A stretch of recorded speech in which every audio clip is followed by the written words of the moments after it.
6 yoshimda men sovg'a olganman. Kunlardan bir kuni meni boshlang'ich sinf ustozim juda ham zo'r fikr etdilar. Bolalar bilan biz eksperiment o'tkazishimizni xohladilar. Eksperiment shundan iboratki, biz bir-birimizga sovg'alar berishimiz kerak edi va uni orqasidan bir-birimizga kompliment, ya'ni maqtovlar etishni o'rganishimiz kerak. Ustozim sotib olgan sovg'alarni bir burchakka taxlab qo'ydi. Kelinglar har bir bola bir-biriga maqtov etib, o'z sovg'asini qabul qilib oladi deb taklif berdi. Ismingizni eshitgandan keyin sovg'angizni olib, joyingizga o'tirasiz deb tushuntirdilar. Juda ajoyib fikr, to'g'rimi? Nima ham yomon narsa bo'lishi mumkin edi. Bizni 40 ta bola bo'lib boshladi va har safar kimnidir ismi aytilganda men hammadan baland baqirishga harakat qildim.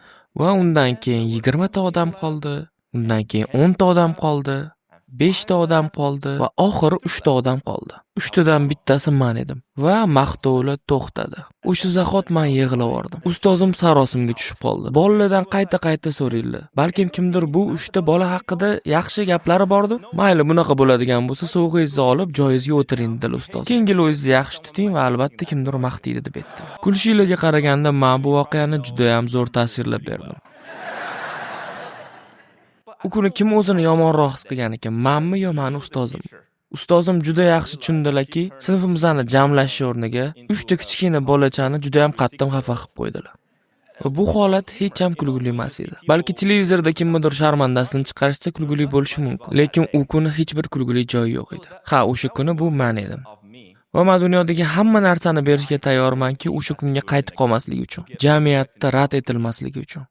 Shunaqa voqea bo'lib o'tgan. Oradan tezda 8 yil o'tib, Bill Gates Xitoyda meni shahrimga tashrif buyurdi. Bill Gates o'z so'zi bilan master-klassga chiqdi. Uni gaplarini eshitib, men bu insonni shunchaki sevib qoldim. Master-klassdan keyin, "Wow, endi men nima bilan shug'ullanishimni tushundim." Shu kecha oilamga 25 yoshimgacha men dunyodagi eng katta kompaniyani quraman deb xat yozdim.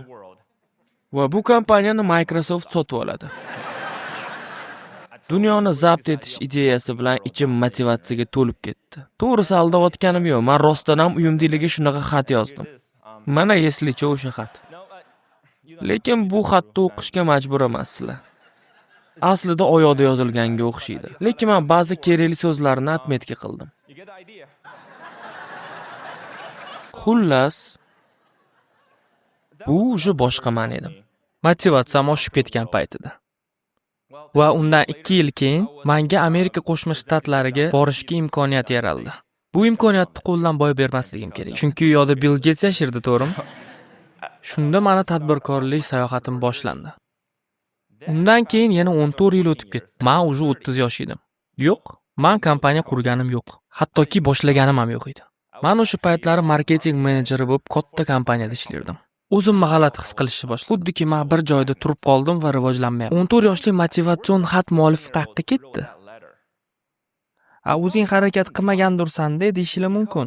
Har safar menga qanaqadir ideya kelganda va nimadir yangilik qilib ko'raman deganimda, hattoki ishxonada ham har safar men jamoamdagi odamlarning oldiga chiqib gapiraman desam, ichimda qanaqadir jang bo'lardi. 6 yashar va 14 yashar bola orasida.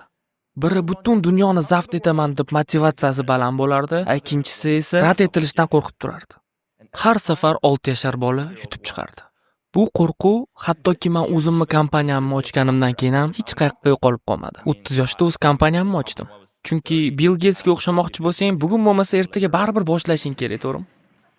Endi tadbirkor bo'lgan paytim menga zo'r investitsion qulaylik ochildi. Lekin men yana rad javobini oldim. Bu rad etilishim meni juda qattiq jarohatlantirdi. Hattoki hammasini shunday yig'ishtirib chiqib ketmoqchi bo'ldim. Keyin bitta narsani o'ylab qoldim. Meni o'rnimda Bill Gates bo'lganda oddiygina investitsiyadan atkaz olganida shunda tashab chiqib ketarmidi dedim. Qaysi super muvaffaqiyatli inson shunaqa fikr yuritgan bo'lardi? Shunda men uyg'ondim.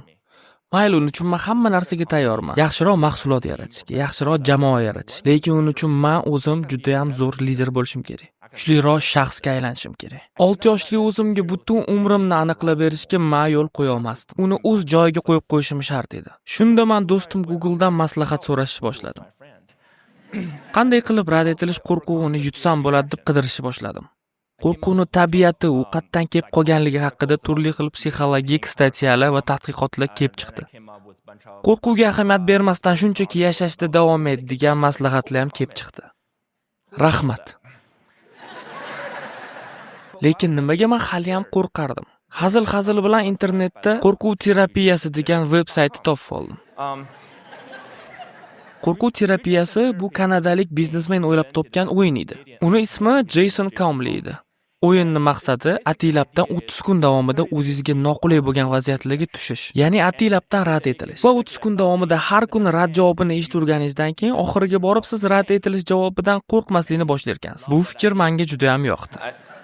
O'zimga o'zim aytdim, 30 kun emas, balki 100 kun davomida shunaqa vaziyatlarni qidirishni boshlayman. Hattoki rad etilish uchun miyamda har xil ideyalarim bor edi. Va natijasida men bu narsalarni video blogimda ko'rsatishga qaror qildim. Mana nimadan boshladim. Veb-sayt shunaqa ko'rinishda edi. Birinchi kun notanish odamdan $100 qarz olishing kerak. Shunaqa qilib men ishxonamga qaytib bordim. Zinadan tushganimda Axranaga o'xshagan bitta katta odam stolda o'tirgan ekan. Shunchaki yoniga bordim. Yoniga qadamma-qadam borib, bu borish hayotimda eng uzoq borish edi aslida. Hattoki orqa sochlarim tikka-tikka bo'lib turib ketdi. O'zim terlaganman, yuragim dukurlab urib yotibdi. Birdan sizdan $100 qarz so'rab turmoqchi edim deb bordim. Yo'q albatta. Nimaga senga $100 berishim kerak deb javob berdi. Yo'q bo'lsa mayli deb orqamga qayrilib shunday yugurib qochib ketdim. Uyalish hissiyoti butun tanamni egallab oldi. Videoda o'zimni qanaqa darajada qo'rqib ketganimni ko'rib hayratda qoldim. Rostdan ham juda ham hayajonlangan edim. Tushunishinglar uchun 6 yashar bola tirik murdani ko'rgan edik. Aslida olib qaraganda u odam juda ham qo'rqinchli emas edi. Qaytanga qanaqadir beg'ubor ko'zlar bilan menga qarab, nimaga deb savol ham berdi. Balkim bir tarafdan tushunishga harakat qilgandir. Rostdan ham menda tushuntirishga yoki maslahatlashishga qanaqadir imkon bor edi. Lekin men hech narsa deb javob bermadim. Bitta ish qildim, qochdim. Shunda men butun hayotimni bir zumda tasavvur qildim. Har qanaqa vaziyatda men rad javobini olsam, men shunchaki qochardim. Ertasi kuni men o'zimga aytdim, nima bo'lsa ham men hech qanaqasiga qochib ketmayman. O'sha yerda qolaman. Ikkinchi kun bitta burger oldiga tekinga yana bitta burger so'rash. Ikkinchi kuni borib men burger yedim va kassir oldiga borib so'radim. Yana bitta porsiya burger qo'shib bera olasizmi deb so'radi. Kassir hayron qolib so'radi, nima deganingiz u burger qo'shib berish deb. Men javob berdim, ko'lam tugab qolsa borib prosta tak ustiga qo'ysam bo'ladi-ku, burger ham shunaqa qilsa bo'lmaydimi deb. Uzr brat, burger unaqa qila olmaymiz deb javob berdi. Rad javobini olgandan keyin men bemalol qochib ketsam bo'ladi, lekin men o'sha yerda turdim. Undan keyin aytdim, bilasizmi, men sizni burgerlaringizni juda ham yaxshi ko'raman, o'tiradigan joylaringiz ham zo'r. Agar menga yana bitta burger qo'shib bersanglar, men sizlarni yana ham ko'proq yaxshi ko'rardim dedi. Mayli, men menejerga bitta aytib ko'raman deb javob berdim. Balkim qachondir bu narsani qo'shib qo'yamiz, lekin bugun bu narsani qila olmaymiz, uzr deb aytdi. Lekin men o'ylashim bo'yicha bu narsani hech qachon qo'shib o'tirishmaydi. Eski taktikada ishlayverishadi. Lekin bu safar men o'sha unaqa qo'rqinchli hissiyotlarim yo'q edi. Chunki men o'sha yerda qolib harakat qildim. Har holda qochib ketmadim. O'zimga o'zim malades, uje o'xshashni boshlayapti deb aytdim. 3-kuni Olimpiada o'yinlari shaklida ponchik olishim kerak edi. O'sha kuni mening hayotimda jiddiy o'zgarish bo'ldi. Men Krispy Kreme do'koniga kirdim. Bu Amerikada eng taniqli ponchik magazinlaridan biri. Bu yerda ham shunaqa ponchik magazinlar bo'lsa kerak. Uzra, menga Olimpiada o'yinlari shaklidagi ponchik kerak edi deb so'radim. Xuddi Olimpiadadagi 6 ta dumalochani yonma-yon qo'yib beringlar deb so'radim. Sotuvchi bunga rozi bo'lishiga o'zim ham ishonmayotgandim. Lekin sotuvchi qism menga nisbatan juda ham jiddiy munosabatda bo'ldi. Hattoki qog'oz bilan ruchkani olib yonimda chizishni boshladi. O'zim ham hayratda qoldim. 15 minutdan keyin men xohlagan shaklda ponchiklarni ko'tarib keldi. To'g'risi o'zim ham mazza qildim. Ishona olmay ham qoldim. Va o'sha video YouTube'da 5 milliondan ko'p prosmotr oldi. Dunyo bunga ishongani yo'q. Shuni orqasidan men gazetalarga, televideniyalarga chiqib ketib, taniqli odam bo'lib ketdim. Juda ko'pchilik odam mening mailimga xatlar yozishni boshladi. Hayratda qolib albatta. Taniqli bo'lganimdan keyin hech narsa o'zgargani ham yo'q. Meni faqat bitta narsa qiziqtirardi. O'zgarish va nimadirlarni o'rganish. Shunaqa qilib 100 kun rad javobini olish meni shaxsiy o'yinimga aylandi. Meni ilmiy proyektimga aylandi. Menga yana nimalarni o'rganishim mumkinligi qiziq bo'ldi. To'g'risini aytganda juda ham ko'p narsa o'rgandim. Misol uchun, agar har rad javobini olganimda qochmasam, men har qanaqa yo'q javobini ha javobiga o'zgartirishim mumkin ekan. Oddiygina nimaga degan savolim bilan. Bir kun begona odamning uyiga borib eshigini taqillatdi. Qo'limda gulim bor edi va savol berdim: "Mana shu gulni siz eshigingizdagi ekib ketsam bo'ladimi?" deb. U yo'q deb javob berdi. Eshigini yopib qo'yishdan oldin ulgurib savol berdim. Nimagaligini bilsam bo'ladimi deb. Uyimda kuchugim bor, eshigimning tagida har qanaqa narsani kovlab yeb tashlaydi deb javob berdi. Agar xohlasang to'g'ridek qo'shnini eshigini tagiga ekib chiqsang bo'ladi dedi. U juda ham gullarni yaxshi ko'radi. Erinmasdan shunaqa qildim. Koni degan ayollar eshigini tagiga bordi. Meni ko'rib juda ham xursand bo'lib ketdi.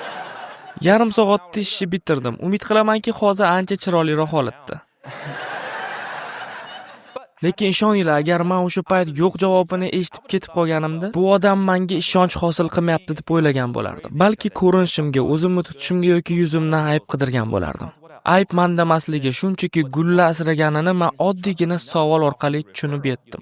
Bu kombinatsiyani men hayotimda juda ham ko'p ishlatdim. Aha, demak men qanaqadir sirli so'zlar orqali muvaffaqiyatga bo'lgan imkoniyatimni oshirishim mumkin deb tushunib yetdim. Misol uchun bir kun Starbucksdagi menejerdan so'radim. Sizlarga Starbucks kutib oluvchisi bo'lib ishga kirsam bo'ladimi dedim. Nima degani u deb savol berdi. Bilasizmi, Walmartda kutib oluvchilari bor. Har bir mijoz kelganda shunchaki so'rashib, настроениясini ko'tarishga harakat qiladi. Shunchaki Walmart tajribasini Starbucks mijozlarida sinab ko'rmoqchiman deb aytdim. Haqiqatan ham odamlarga kerakli narsa deb o'ylamayman. Aksincha, g'alati bo'lsa ham kerak. Aytgancha mana bu odam edi. Bu narsaga ishonchim komilmas deb aytdi. Keyin men undan bu narsa g'alati to'g'rimi deb so'radim. Ha, rostdan ham g'alati og'ayni deb javob berdi. Lekin bu narsani gapirishi bilan uni o'zini tutishi o'zgarib qoldi. U ichidagi shubhasini shunchaki chiqardi. Undan keyin mayli bir o'zingni sinab ko'r deb javob berdi. Shunaqa qilib 1 soat davomida men Starbucksdagi kutib oluvchi bo'lib ishladim. Har bir Starbucksga kirgan odam bilan salomlashib, bayramlar bilan tabriklardim. Aytgancha, nima kasb tanlasanglar ham kutib oluvchi kasbni tanlamanglar. Bu juda ham zerikarli. Lekin shu ishimni men bir dona g'alati degan gapim bilan oldim. Uni ichidagi shubhani tashqariga olib chiqdim. Bu narsa g'alatiligini takrorlab, men g'alati emasligimni isbotlab berdim. U qanday fikrlasa, men ham xuddi shunaqa fikrladim. Chunki men uchun ham bu narsa sal g'alatiroq tuyulgan edi.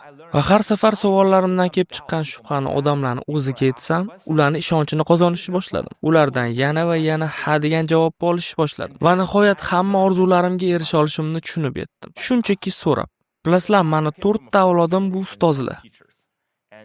Va buvim har doim aytardilar, sen xohlagan ishingni qilishing mumkin, lekin ustoz bo'lsang zo'r bo'lardi deb. Lekin men ustoz bo'lmadim, chunki men biznesmen bo'lishni orzu qilardim. Aslida bir vaqtlar nimadirlarni o'rgataman deb ham orzu qilib ko'rganman. Keyin o'zimga o'zim aytdim. Oddiy bir kollejda ustoz bo'lib ishga kirishni so'rab ko'rsamchi dedim. Ostindagi Texas universitetiga shu taklif bilan chiqdim. Ustozlardan so'rashni boshladim. Siz o'rningizga bitta dars o'tsam maylimi deb. Albatta boshida rad javobini eshitdim, lekin qochib ketish o'rniga yana qaytadan harakat qilib ko'rdim. Va 3-martada bitta professor hayratda qoldirdim. Hali bunaqasini ko'rmagan ekan. Men borib prezentatsiyalarimni tayyorlashga tushdim. Ha, bu juda ham foydali ma'lumot. 2 oylarda kelsang, men jadvaldan senga joy topib berishga harakat qilaman deb aytdilar. 2 oydan keyin men darsimni muvaffaqiyatli o'tkazdim. Mana men agar ko'rayotgan bo'lsanglar, sal xiraroq lekin tushunsa bo'ladi. Bu darsim tugagandan keyin men ko'zimda yosh bilan chiqib keldim. Ishonish qiyin edi, lekin hayotimdagi har bir orzumga shunchaki so'rab erishsam bo'lar ekan. Oldin o'ylardimki, bu hamma narsaga erishish uchun katta tadbirkor bo'lish kerak yoki doktorskiy dissertatsiya yozish kerak deb o'ylardim. Yo'q, men shunchaki so'radim. Aytgancha, shu ko'rgan rasm yilida men Martin King Jr. prezentatsiyasini qilib chiqqan edim. Nimaga desanglar, o'qib chiqib bitta zo'r faktni anglab yetdim. Bu dunyoni juda qattiq o'zgartirgan insonlar doim rad etilgan va rad javobini olgan. Doim ular gapirgan gaplar va aytgan fikrlar jamiyat bilan rad etilgan. Martin Luther King Jr., Mahatma Gandhi, Nelson Mandela, hattoki Iso payg'ambar. Bu insonlar jamiyatda rad javobi hayotini boshqarishga yo'l qo'ymagan. Asosiysi ular rad javobiga qanaqa reaksiya qilgan, qanaqa qabul qilgan. Rad javobini yutish uchun king bo'lish shart emas. Meni holatimda rad javobi men uchun xuddi palakatdek bo'lgan. U menga yashashga bermagan, chunki men doim undan qochib yashaganman. Keyin men uni qabul qildim va uni hayotimdagi eng bebaho hadiyaga aylantirdim. Hattoki odamlarga rad javobini imkoniyatga aylantirishni o'rgatishni boshladim. O'zimni bilimlarimni, o'zimni kitobimni yozishga qaror qildim. Hattoki qanaqa qilib rad etilish qo'rquvini yutishni o'ylab topdim. Keyingi safar sizni fikrlaringizga rad javobini berishganda, hayot sizga qiyin vaziyatlarni, jamiyatda gaplaringizni qabul qilinmayotganini his qilganingizda, shunchaki ochilayotgan imkoniyatlar haqida o'ylab ko'ring.